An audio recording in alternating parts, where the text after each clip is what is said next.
Assalamualaikum warahmatullahi wabarakatuh. Salam sejahtera bagi kita semua. Yang terhormat Bapak dosen pengampu Bapak Dr. Wimi Eka Putra SMSI selaku dosen mata kuliah Akuntansi Syariah.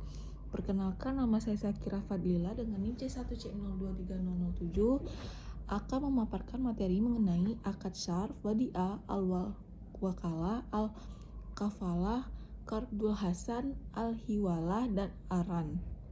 Baiklah, pengertian akad syarf yaitu dalam konteks transaksi jual beli adalah istilah yang merujuk pada akad yang dilakukan untuk menukar mata uang dengan mata uang yang sama, tetapi dengan perbedaan jumlah atau nilai nominalnya. Dalam akad syarf, penjual dan pembeli sepakat untuk menukar mata uang yang sama dalam jumlah yang berbeda. Selanjutnya itu ada akad wadiah, yaitu perjanjian dalam Islam di mana seorang yang disebut sebagai wadi atau penitip menitipkan sesuatu kepada pihak lain yang disebut sebagai mustawid atau penerima titipan untuk dijaga dan dikelola dengan amanah. Akad wadiah melibatkan kepercayaan dan tanggung jawab untuk menjaga, mengelola, dan mengembalikan barang atau harta yang dititipkan kepada pemiliknya dengan kondisi yang sama seperti saat penitipan dilakukan. Dalam akad wadiah, peran dan tanggung jawab kedua belah pihak adalah sebagai berikut. Yang pertama, wadi atau penitip. Yang kedua, mustawid atau penerima titipan. Selanjutnya ada al-wakalah, yaitu salah satu jenis akad dalam Islam yang digunakan untuk memberikan wewenang kepada pihak lain untuk melakukan tindakan atau transaksi atas nama seseorang.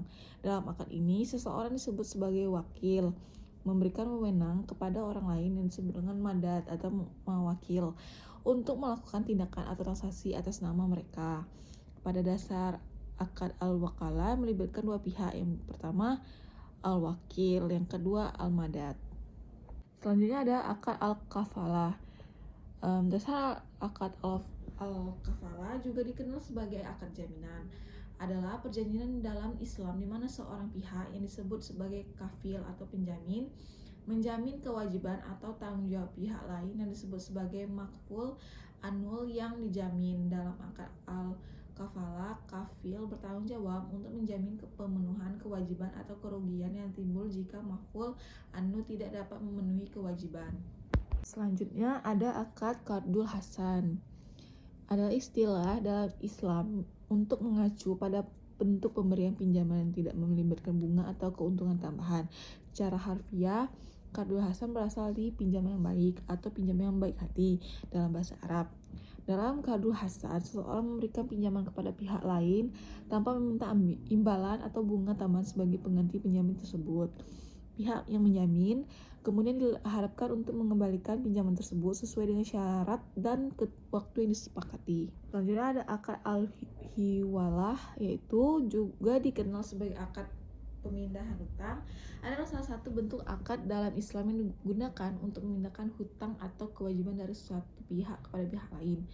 Dalam akad ini, pihak yang memindahkan hutang disebut sebagai muhil atau pemindah hutang, sedangkan pihak yang menerima hutang disebut sebagai muhal atau penerima hutang. Materi yang terakhir yaitu akad arahan, yaitu akad arahan juga dikenal sebagai akad gadai. Adalah bentuk akad dalam Islam di mana seseorang memberikan jaminan atas kepemilikan sementara suatu barang kepada pihak lain sebagai jaminan atas pemenuhan kewajiban atau pemindahan yang dimiliki oleh pihak pertama. Dalam akad ini, pihak yang memberikan jaminan disebut sebagai rahin atau penjawat gadai, sedangkan pihak yang menerima jaminan disebut sebagai musta'arin. Baiklah, kesimpulan pada materi ini yaitu dari pembahasan yang di atas bisa disimpulkan beberapa hal sebagai berikut. Yang pertama, akad arahan juga dikenal sebagai akad gadai adalah bentuk akad dalam Islam di mana seseorang memberikan jaminan atas kepemilikan sementara suatu barang kepada pihak lain sebagai jaminan atas pemenuhan kewajiban atau pinjaman yang dimiliki oleh pihak pertama.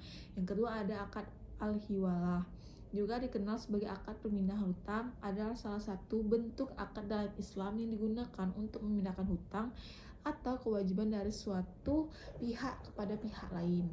Baiklah, sekian materi yang dapat saya sampaikan. Semoga teman-teman yang menonton video ini dapat mengerti materi yang dapat saya sampaikan. Saya Sakira Fadila mengakhirin presentasi pada video ini. Saya akhirin. Wassalamualaikum warahmatullahi wabarakatuh.